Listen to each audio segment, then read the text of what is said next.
Another busy stretch of Bills news that includes the signings of Larry Ogunjobi, Darrick Forrest, and Damar Hamlin, plus the Bills traded away Kaiir Elam. We're breaking it all down for you today on Locked On Bills.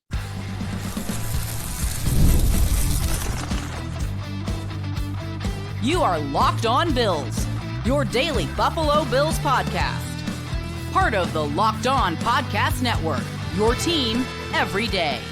Oh, Bills Mafia, it's Joe Marino, author of the Herd Mentality Substack, co-host of the Locked On NFL Scouting Podcast, co-host of the NFL First Read Podcast, and I'm your host of Locked On Bills. Want to thank you for making Locked On Bills your first listen every day, and a big welcome and shout out to our everydayers. You know who you are. Those of you who never miss a single episode, I appreciate y'all being here very, very much. I'd also like to invite you to subscribe or follow for free on YouTube or wherever you listen to podcasts. We're part of the Locked On Podcast Network, your team every day. Today's episode is brought to you by FanDuel. Right now, new customers can get $200 in bonus bets when your first $5 bet wins.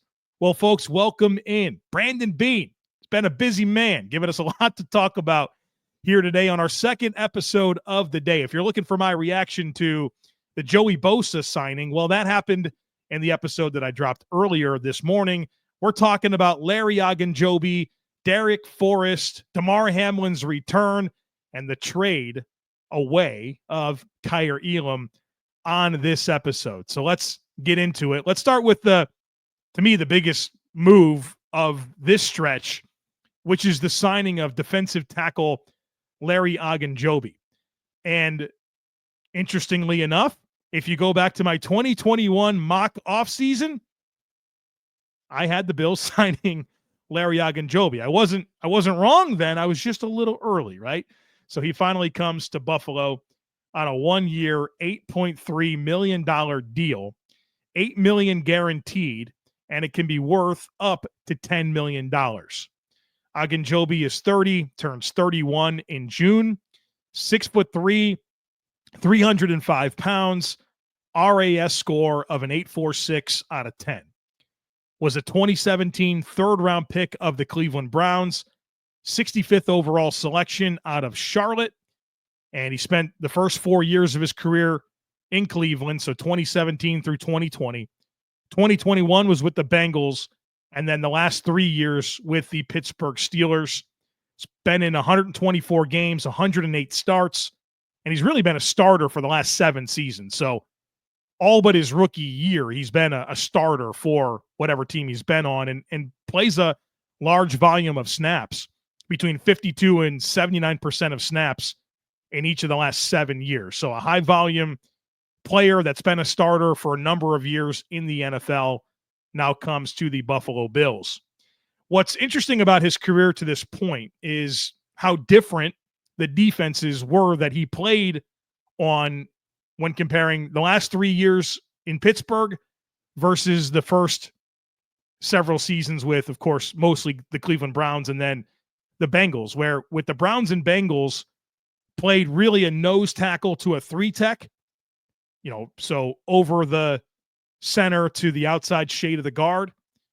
And then with the Steelers, mostly a 3-tech to a 5-tech, which is the outside shoulder of the guard out to the outside shoulder of the tackle.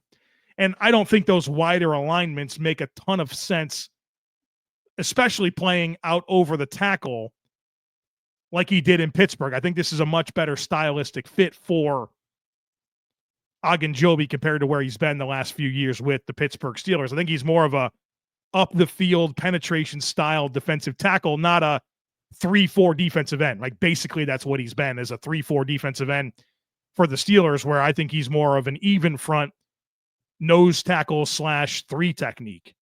And so I think this is a good fit for him, a much better fit than Pittsburgh. Not that he wasn't a good player for Pittsburgh. I think he did a lot of good things for Pittsburgh, but when you talk about fit, I like this a lot more for Larry. Larry Ogunjobi is a guy that I've met. I spent some time with him at the Senior Bowl. He's a Charlotte guy, played high school football kind of in my neck of the woods here and went to UNC Charlotte and was part of like the first football team at Charlotte. He was a foundational piece of that program and like the first player to get drafted and the first player to go to the Senior Bowl And so he kind of has a really cool story. He's an A-plus dude, like a high-quality individual that will fit really well with this Bills locker room. Very athletic player. I can see him playing next to and in place of Ed Oliver, which is good. I think pairings with Ed Oliver can be unique because Ed's a unique player, an undersized defensive tackle. And so you don't really want to have somebody that's light playing next to him in the A-gaps. And I think Larry Ogunjobi can certainly survive in the A-gaps in addition to playing, more of a 3-tech role where Ed Oliver plays. Now, this is a pretty decent commitment to him. It's only a 1-year deal, but $8 million guaranteed, can be worth up to $10 million. But one thing that I've had to recalibrate is my expectations for salaries in the NFL. They're just more expensive, which makes sense because the cap has gone up $53 million over the last 2 years. And so players that I used to think were around a $5 million a year player, they're now like an $8 to $10 million a year player, especially for defensive tackle. It's not just the Bills and Bills Mafia that watched the Super Bowl and saw the depth of the Eagles front and how much it mattered. Everybody watched it. Everybody wants it. These defensive tackles are getting paid. I mean, Javon Kinlaw, who I think is objectively not a good defensive tackle, goes to the Commanders for 3 years, $45 million. I can't make sense of that. Tershawn Wharton, who's been like an okay rotational piece for the Chiefs, goes to the Panthers for 3 years, $54 million. These dudes are getting tons of money out there. Those are players that 3 years ago I would have told you were 2 years, maybe $10 million, maybe. But in the NFL, the way that the collective bargaining agreement happens is that these players just get more and more of a chunk of what comes in, or they get the same chunk, but the NFL continues to bring in money and it goes to the players. And so we got to recalibrate, or I at least do. Maybe you're already there, but I got to recalibrate what I think players should be getting paid, or what the norms are for skill sets and, where that falls into a salary cap. But this is a sizable commitment, and he's coming in for a role here. He's not coming in to play, 20% of the snaps. Going to be part of this mix. Ed Oliver, Daquan Jones, Larry Ogunjobi, Dwayne Carter. Now, I still think the Bills have room for another piece here. Maybe that's a high draft pick. Maybe it's a mid-level veteran addition, something like that. But it's coming together here at defensive tackle with this addition. I think there's good versatility. I got a chance to get into the tape a little bit on Ogunjobi before hitting record. I liked a lot of what I saw, but you see him play, and that he's an athletic penetration style player. But in that defense, he's not really asked to do that. He's asked to lock, peek, shed, hold your ground, disengage, go find the football. Where in Buffalo, it's up the field. It's going to be a lot different. But I liked a lot of what I saw. I saw a good processor. I thought that really stood out to me. A guy that understood blocking schemes and how to respond. You saw athleticism. You saw good technique with the hands. Saw good physicality. And so I'm anxious to dive into it a little bit more. I'll have more to share on that. Of course, I'll be doing my film piece for the Herd Mentality Substack. I got the Joey Bosa one up this morning. Michael Hoyt as well is up. Josh Palmer is up. Like 10, 15 minutes of me just breaking down clips and showing you different skills that I think matter and are relevant and I think translate to Buffalo. So be sure to check out those film pieces. I'm having a lot of fun with them, and they're all available for you right now over at the Herd Mentality Substack. There's a link in today's show notes where you can go check that out and see those pieces, because I'm having a lot of fun, and it really kind of supplements the conversations that we're having here. And I intend to do that on every player the Bills bring in. So Larry Ogunjobi's next, then we're going to get to work on the Darrick Forrest tape. But I like this edition. I do. Again, I want to kind of temper this and say, hey, the Bills didn't add Chris Jones, right? That's not what I'm trying to pitch to you. But a meaningful piece of this defensive line that improves the depth, that gets the Bills away from having to rely on Jordan Phillips potentially, right? Like, Dwayne Carter was playing meaningful snaps last year. Austin Johnson kind of flamed out. And hopefully that doesn't happen with Larry Ogunjobi. Hopefully he comes in and he's the player that the Bills are paying him to be. I think he will. I have no reason to think that he won't. But I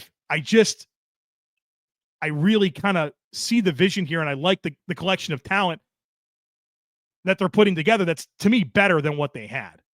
Now, obviously, it has to come together. They got to make plays. They have to live up to all the stuff. But This front with Bosa and Hoyt and Ogunjobi compared to, would you lose Von Miller, DeJuan Smoot?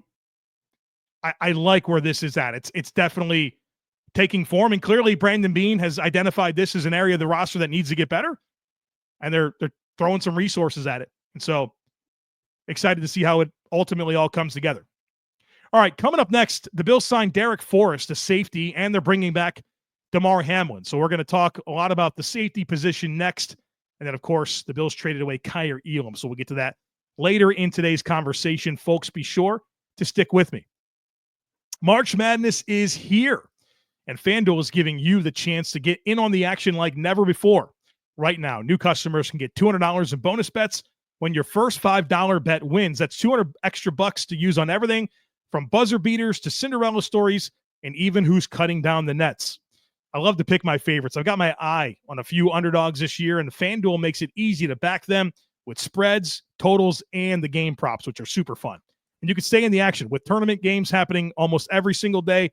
There's always something exciting to bet on. Plus, it's easy and fast. The FanDuel app is simple and easy to use, and when I win, I get paid instantly. There's no waiting around. So visit FanDuel.com to get in on the college hoops action all tournament long. All right, folks, let's talk about another addition to the Buffalo Bills. Darrick Forrest, a safety, comes to the Bills on a one-year deal. We don't have the terms of the deal, but I would assume it's like a minimum type contract. 25 years old, turns 26 in May, was a 2021 fifth-round pick of the Washington Commanders out of Cincinnati.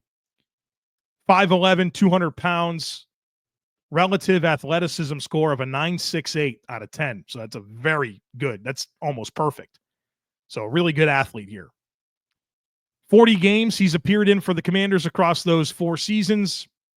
Started 17 games. 11 of those started 17 games with 11 of them coming in 2023. He was, won the job, was their starter, and had 4 interceptions. Had a decent year.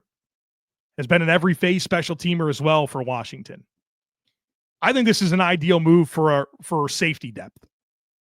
I think the Bills do want for Taylor Rapp and Cole Bishop to be the starters. But this is a guy that comes in with some level of experience, that has a good athletic profile, like physically gifted, that I think has some appeal. And one of the cool things about this move was seeing Washington fans, Washington media, and even some of the teammates that he had in Washington really excited for him. A lot of commentary about how, just kind of got overlooked in the regime change, felt like he was on a good path with the previous coaching staff and kind of got lost in the shuffle. But it feels like there's a lot of good support for him moving forward. Now, he's a player that I'm familiar with. When I was full-time in the draft space, I was watching 300 guys a year and writing scouting reports on every single one of them, is a player that I studied extensively. I had a 4th-round grade on Darrick Forrest.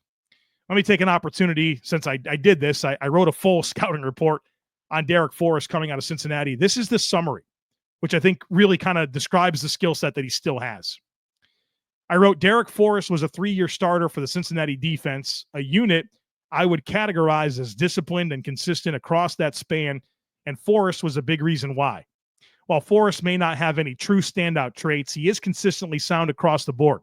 He's a smart processor. He's a smart processor that is urgent in pursuit and a strong tackler. He takes good angles to the football and is physical in everything that he does. Forrest is always around the football and is a versatile defender. While I like him best as a split zone safety, he can serve as a post safety in the box and situationally in the slot. Forrest is sound in coverage and does well to anticipate routes. He's also flashed the ability to make plays in the football, even with his back to the quarterback. It's difficult to poke holes in Forrest's game other than he's not elite in any one area, but doesn't feature any restrictive concerns. From day one, Forrest should be a core special teamer that has a skill set to develop into a reliable starter. 4th-round grade. So I'm intrigued here. And part of it is Forrest and the player I watch at Cincinnati and kind of what's happened at Washington to this point. But also it's Sean McDermott's resume with safeties. I mean, this is what he's done his entire career. It's a player like this, a fifth-round pick that's flashed a little bit, and the next thing you know, they're Jordan Poyer, or they're Micah Hyde, or they're Quentin Michael, or they're Kirk Coleman, or they're Mike Mitchell, or whoever. You know, he's just done this. And so I'm very intrigued. I'm not saying he's the next any of those players, but I'm also not saying he isn't. And look at this current infrastructure of safeties. I mean, Taylor Rapp, I think the Bills really like Taylor Rapp, but he's had injuries. You're looking for a jump from Cole Bishop in year 2.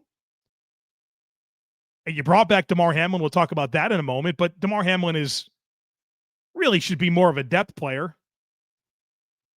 And this guy's in the mix. Certainly Cam Lewis is kind of a safety, but I think of Cam Lewis as primarily the backup slot corner, the dime defensive back, and then I think safety. So there's some room here, I think, for Darrick Forrest to make some noise. Again, I'm not predicting him to start, but as a meaningful depth player, let's not be surprised when he's a meaningful depth player for this team and maybe get some opportunity and we'll see what he does with it. So an intriguing depth safety addition in Darrick Forrest. Continuing with our safety conversation, Damar Hamlin is back. Signed a 1-year deal. We don't have the terms of the deal. I would guess it's a minimum type contract. Of course, a 2021 6th-round pick of the Bills, 212 overall. Turns 27 in March. Completed his rookie deal. And then, 2 of the last 3 years, he's been a starter for the Bills. 14 starts in 2024. 13 in 2023. Played 98% of the defensive snaps this past season. 89 tackles, 5 pass breakups, a couple interceptions, a fumble recovery, and 2 tackles for loss. And it was a big bounce back year for him. Obviously, we know what happened in Cincinnati. 2023 was basically a lost year. And then, he's in a 3-way battle with Bishop and Mike Edwards. To be the starting safety, he wins the job. And I thought he played at a sufficient level. I thought his tackling was mostly strong. He's got athletic restrictions for sure that I thought really popped. But a very knowledgeable player in this scheme. He's the most experienced safety on the roster in this defense. I think he helps set the floor for what you have at safety. Now, I'm not hopeful that he starts. If he starts, then I think the Bills got a problem. They're not getting what they needed out of one of Rapp or Bishop, which I hope is not the case. And again, like I said repeatedly, I think that's the Bills' plan at safety. But can Damar Hamlin be a Dean Marlowe type player? I think that's fine. I think it's a perfectly fine role where Dean Marlowe was just always around with McDermott, fill-in starter when necessary, but mostly a special teamer and depth player. And surely Damar Hamlin, he took advantage of the negotiating window to see what was out there for him. And most safeties that are average to below average starting caliber players, there's not much of a market. There's not much of a market for the slightly above average safeties. You got to be like a great safety. Right? You want some money in the NFL. And so I think he probably took advantage of the negotiating window and realized that, hey, his best path is a 1-year deal in Buffalo to come in and see what happens. Probably as a depth player. But as a depth player, his time a depth player that has 2 years of starting experience for your defense while being on the team for 4 years. Special teams, not every player on your roster is going to be an A-list player, right? You got to have guys like this. And I think Damar Hamlin for a safety 3, safety 4 role makes sense to me. Like I said, he helps set the floor. By every indicator, he's a great teammate. Obviously his story is one we'll never forget, and he's still around. And so this safety room, Cole Bishop, Taylor Rapp, Damar Hamlin, Darrick Forrest, and then whatever we're classifying Cam Lewis. Taking shape, right? That's the whole point here. And the league year, I guess, technically just opened on Wednesday. And so there's a lot of time for this roster to continue to be massaged, but you feel like that's kind of getting close to where it's going to be. Again, there'll be other additions, but probably more modest than anything. So Damar Hamlin back, Darrick Forrest added to the mix to go with Cole Bishop and Taylor Rapp. All right, the Bills traded away Kaiir Elam. We'll talk about that here on the other side of it. Folks, be sure to stick with me. Ever check your bank account and wonder, where did all my money go? Between dining out, online shopping, and entertainment, it's easy to lose track. That's where Monarch Money comes in, your personal CFO, giving you full visibility and control over your finances. Monarch Money isn't just a budgeting app, it's a complete financial command center. You can track all your accounts, investments, and spending in one place, so you stop just managing your money and start building wealth. They have surprising insights. When I started using Monarch, I realized just how much I was spending on food delivery. Now I budget smarter and save more. Instead of juggling multiple apps, you can use Monarch to check your finances, track spending, and even plan long-term goals. So I love that all-in-one convenience. Plus, it's easy to collaborate. Managing money with your partner is smoother than ever. You can track shared and personal accounts and set goals and stay on the same page without the stress. So take control of your finances with Monarch Money. Use code LOCKEDONNFL at monarchmoney.com for 50% off your first year. That's monarchmoney.com, code LOCKEDONNFL for half off your first year. All right. So the Bills did two things that we know of since our last conversation to help create cap space. Number one is they restructured Ed Oliver's contract, and that's going to save them $10 million in cap space. The other thing that they did is they traded away Kaiir Elam. And let me go ahead and get ahead of a question. I have no idea how much cap space the Bills have. No clue. I know with the Rousseau deal, they created cap space. With the Josh Allen deal, they created cap space. With the Shakir extension, they got like $1 million. They cut Sam Martin. They cut Von Miller. I don't know where the money's at. So that's like the number one question that I have right now. I'm not hoarding the answer. I don't know. I don't think anybody really knows. So when I get it, I'll be sure to talk about it on the podcast, or if you're part of our subtext, I'll be sure to send that out. But they also got some cap relief from trading away Kaiir Elam. So Kaiir Elam, his time in Buffalo is over. He goes to the Dallas Cowboys. Here's the trade. The Bills get a 2025 fifth-round pick and a 2026 seventh-round pick. The Cowboys get Kaiir Elam and a 2025 sixth-round pick. So it's the Bills basically they net a seventh-round pick, a slight trade up from the sixth round to the fifth round, and then they get cap space. So the Bills will save on this trade $2.6 million in 2025 cap space. And then there is a dead cap hit of $1.8 million. So that's it. Kaiir Elam, officially a flop of a first-round pick for the Buffalo Bills. And we'll see how it goes. I mean, clearly he needed a change of scenery. He's 23 years old. He's talented. The book's not written, but maybe it wasn't going to get any further in Buffalo. And certainly I was clinging to some optimism that it could happen, especially as the Bills' need at corner only intensifies, right? Not that you could actually count on anything from Kaiir Elam, but at least he was a talented young player that maybe there's an ounce of hope, right? And so we'll see how he does in Dallas. Dallas has this history of like taking on these first-round picks that don't really work out and seeing what happens. I'm not sure how many successful endeavors they've had doing that. I think about like Taco Charlton's another one of those guys that they tried to do this with. But we'll see. You know, would I be surprised? Would you be surprised if Kaiir Elam figures it out and becomes a decent player? I wouldn't really be surprised, but point being is I don't think it was going to happen in Buffalo, and the Bills get something for Kaiir Elam.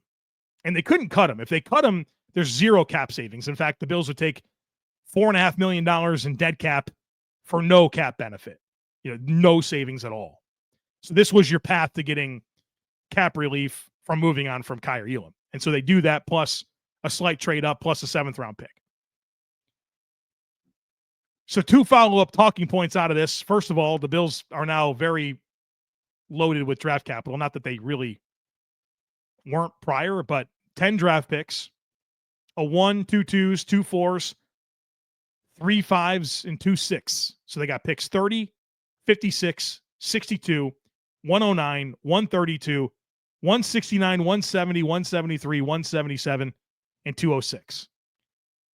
I don't think those are the picks that the Bills are going to make. Probably going to be trading up.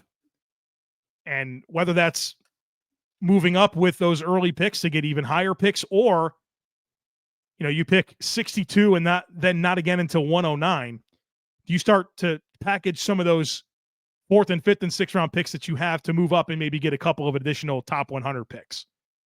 A lot of different ways that they can do this, but what I can tell you is that the Bills do not have room for 10 rookies. They're not going to be able to roster 10 rookies. So whether it's moving up or even trading out of picks, a lot of teams do this. The Bills do this sometimes, where you're picking in the 5th round and you're like, I don't like anybody here. And some other team gives you a 4th round pick the next year for that pick. You should probably think about that if you can't find logical moves up, or maybe there's veteran talent that you want to trade for. But the Bills have a lot of draft capital, and Brandon Beane has to figure out how to maximize its return for Buffalo. And I don't think the way that you maximize it is picking 10 players and then, having to cut 3 of them, and you're crossing your fingers that you get them back on the practice squad, because we've seen that happen and it not really work out, right? Luke Tenuta, Jack Anderson, Alex Austin, players the Bills drafted and they didn't get through waivers. So Brandon Beane's got to figure out how to make this draft capital work best for the Bills. And it's probably not going to be to pick 10 players. And I love draft picks and I love late round picks. I mean, sometimes those late round picks are Khalil Shakir and Christian Benford and Matt Milano or Wyatt Teller. Like, that happens. And so in order to get those hits, you got to have picks. So I understand all of it, but I'd like to see the Bills have a reasonable path to keeping the players they draft.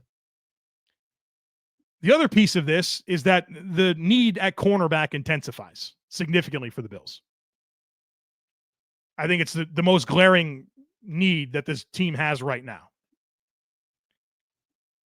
And so I don't think the Bills are going to go into the draft with what they have right now. That won't happen. They will make additions at corner. But right now, I mean, Rasul Douglas and Kaiir Elam are no longer around. Your only corners on the roster are Christian Benford and Jamarcus Ingram in terms of outside players. Brandon Codrington, not an option. He's a kick return. Taron Johnson's in the slot. You got to find some answers here. And so I'll remind you of the names that are at least interesting to me that are available as of the recording of this podcast to sign.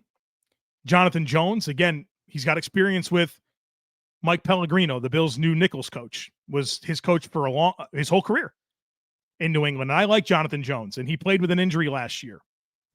And so I'm curious, if he could still go, I think that'd be a nice option. Shaq Griffin, Stephon Gilmore, Akello Witherspoon. I feel like Akello Witherspoon comes in and saves some team's secondary every single year. Rasul Douglas is out there, obviously. Benjamin St. Juste is an upside swing. Kendall Fuller. Is it time to talk about Trey White? Is it time to talk about Dane Jackson? These are the players out there. Asante Samuel Jr. is out there as well. So one or two of those potentially, and maybe the Bills do invest their top pick in a corner. So certainly the biggest need, in my opinion. I think obviously the Bills need like a third tight end. They could use maybe another defensive tackle, depth at certain spots, but corners where things are real dicey on this roster. So I'm excited to see how that comes together. All right, folks. Brandon Beane's busy. He's keeping us busy here. We'll see what he does next. We'll cover that in the next podcast. Be sure to check out the Herd Mentality Substack. We're doing some really fun stuff there, supplementing these conversations. So don't miss out on those film pieces. I'm going to have a 7-round mock draft for you next week. We'll do several of those on the Substack between now and the draft. There's a link in today's show notes to check that out. Plus, you get into our Discord channel, the Herd Mentality Discord channel, where we're talking about all these moves all day long. People are talking about grilling. We got a book club. We got a movie club in there. There's over 1,600 Bills fans in there. Don't miss out. Become part of that. And the way that you can is by joining the Substack. And there's a link in today's show notes to check that out. All right, folks, head on a swivel. We'll see what happens next. Whatever it is, we'll be here to break it down for you. As always, I kindly ask that you share, subscribe, rate, and review. Have a great rest of your day. Go Bills, and I look forward to catching up with you again real soon.